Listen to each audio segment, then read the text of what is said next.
Thanks for joining us for this video. On behalf of the British Heart Foundation and also Hammersmith Hospital Imperial College Healthcare NHS Trust, I'm Iqbal Malik, and Mr. Howden has very kindly agreed to take part in this teaching video. The issue is that Mr. Howden had an anterior myocardial infarction, a big heart attack, 2 days ago. So I did his procedure on Wednesday. This is Friday.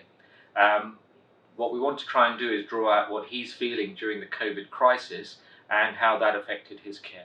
So, Mr. Howden, thanks very much for joining us. Tell me, how old are you now? 58. Okay, and are you a smoker? I've stopped this from today. Today? That's good news. Okay, that is very good news. Vape. Okay, vaping is 100 times better than smoking. It's 100 times worse than doing nothing at all. But I'm very glad you stopped smoking. So I know you're not diabetic or hypertensive. You were a very well fella until recently. So tell me, what happened this week? Well, it was on the Monday. I was at work, and late afternoon I was getting a severe pain in the chest, and I was thinking it was my gallbladder because I've had issues with it in the past. But it got worse and worse. It decked me on the floor. So I was going to go, but I thought, no, hang on. I'll wait. I'll wait to go home, took 2 painkillers, had to sleep, and just kept taking painkillers. Okay. Until Wednesday. Right. It kicked in again. Okay. And this time it was really severe. Right. And what was stopping you just getting checked out with your GP or coming to the hospital? Well, this coronavirus thing. You know, Right. you've been told not to go there, not to go to a doctor, not to go to hospital, not to call an ambulance. And I'm a person that don't like to annoy doctors, but when it got bad, I said, yeah, let's phone the ambulance, let's take a risk. Okay, so you phoned the ambulance, you phoned 999. Okay, you didn't try 111, you just phoned 999. No, we did try 111. They said to contact our doctor. We called her, and she says the doctor will call us back. In the meantime, if it gets worse, we'll call an ambulance. And it was getting worse? Yeah. So you called the ambulance. Okay, so the ambulance crew arrived. How long did it take for them to get there? They told us 2 hours. Right. They were here within 15 minutes. They were excellent. A London ambulance is fantastic. Yeah. So they arrived, and what did they do to you? They laid me down. I'm blabbing on my chest, telling them it's a gallbladder. They've done some tests, and the guy, someone went to his partner, whatever, because I was in pain, couldn't remember much, but he got his attention, he started to take it out. He turned to me and goes, it's a heart attack. Right. Right. So they did an ECG and said, this is a heart attack, and we're taking you. And where did they say they were taking you? They didn't know exactly what one then, but it was either this one or Charing Cross. Right. So by the time we got to the ambulance, we were coming here. Yeah. Okay. So the service is that if you're definitely having a heart attack, then you come straight to the heart attack centre. Yeah. And the Hammersmith is one of London's heart attack centres. Yeah. So you got through the door, and we'll show everyone the angiogram afterwards. And you actually have 2 problems. There's the right coronary artery. There are 3 blood vessels that supply your heart. The right coronary artery, I think, is blocked. I can't even find it. Yeah. Okay, remember you saying for some time it's been blocked for a long time? Yes, I think that one's probably been blocked for a while. But the new blockage was in the artery at the front of the heart. And that was sort of doing double the work because it was also going back and supplying the right artery. So when it blocked, obviously that's going to be a very big heart attack. And you truly were very uncomfortable on the table.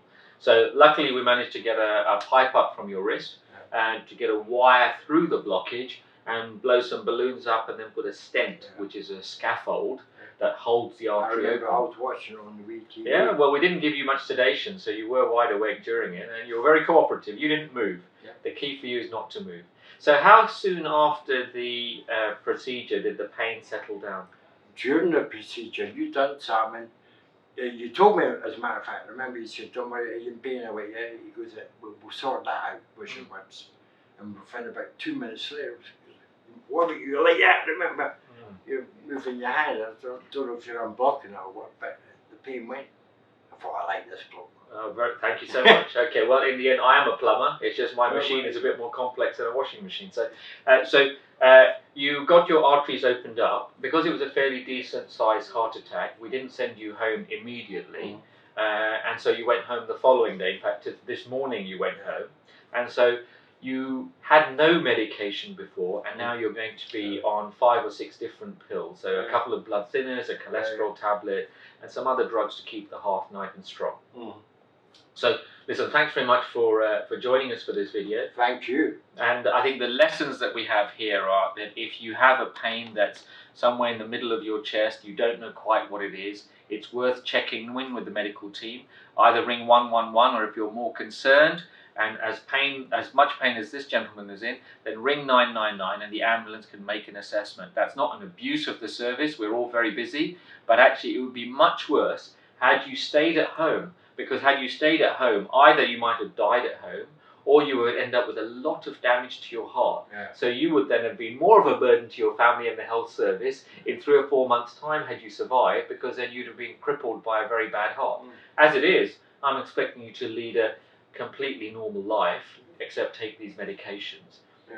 Of course, as long as you don't go back to the smoking. No, that's stopped. Gone.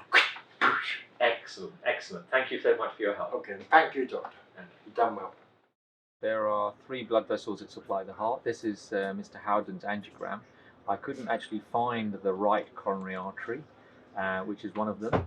The left coronary artery splits into 2, and they're the other 2 of the 3 I was talking about. So as we go through, I've now got into the left coronary artery, and this one is supposed to be running all the way here as a thick black line. It's missing. The other blood vessels seem fine. And as we play through, you may be able to appreciate, if I stop this, that there's a blunt end here. This blood vessel is supposed to run all the way down here, and it's missing, and that's what was causing his heart attack. So that blood vessel is now opened and running all the way down here. So we've taken several views of it and then shown that blocked right coronary artery, which we have left alone, just filling late flow. And as Mr. Howden said, he felt better pretty much as soon as I'd done that first balloon inflation and opened up the blood vessel. It was blocked here, if you remember the original angiogram, right here, and now it's flowing all the way down. So as we play it, you'll see the flow in a blood vessel we couldn't even see before, and I'm glad he came in and did so well.